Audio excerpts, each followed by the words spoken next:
जब भगवान शिव ने माता पार्वती को बताया अपनी चोरी के बारे में। एक बार की बात है, भगवान शिव और माता पार्वती कैलाश पर बैठ हरिनाम संकीर्तन कर रहे थे।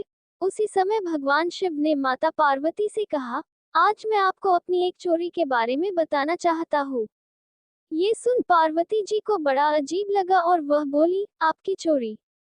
परंतु आपको चोरी करने की क्या आवश्यकता पड़ गई? ये सुन बाबा मुस्कुराए और बोले, हाँ, मेरी चोरी। ये बात आज तक किसी को नहीं पता कि जब भगवान राम बाल रूप में अयोध्या जी में प्रकटे थे, तब हम और काकभूषुंडी जी मनुष्य का शरीर बनाकर उनके दर्शन के लिए गए थे। भगवान शिव ने मदारी का भेष बनाया और काकभूषुंडी जी बने उनके जंबूरे। दोनों अपना खेल दिखाते हुए राजा दशरथ जी के महल के नीचे पहुंचे। उस समय रामलला पालने में सो रहे थे।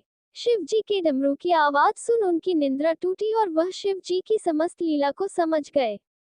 तब भगवान राम ने शिव जी से विनोद करने के लिए डमरू का शोर सुन रोना शुरू कर दिया, जिसे देख माता कौशल्या ने सिपाहियों से कहकर मदारी जंबूरे के रूप में आए शिव जी और काकभूषुंडी जी को महल से दूर भगा दिया। रात का समय हो गया था तो दोनों सरयू जी के घाट पर आ गए।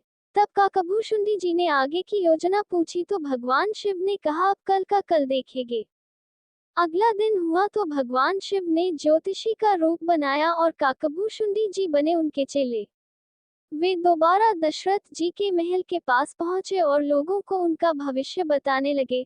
तभी शिव जी ने महल की एक दासी को अपने बच्चे के साथ वहां से जाते देखा और काकभूषुंडी जी को उसे बुलाने का इशारा किया। ज्योतिषी की तारीफ कर काकभूषुंडी जी दासी को उसके बच्चे का हाथ दिखाने के लिए शिव जी के पास ले आए। ज्योतिषी बने शिव जी ने उस बालक का एकदम सटीक भविष्य बताया और उससे दक्षिणा में राजमहल में प्रवेश दिलाने की विनती की।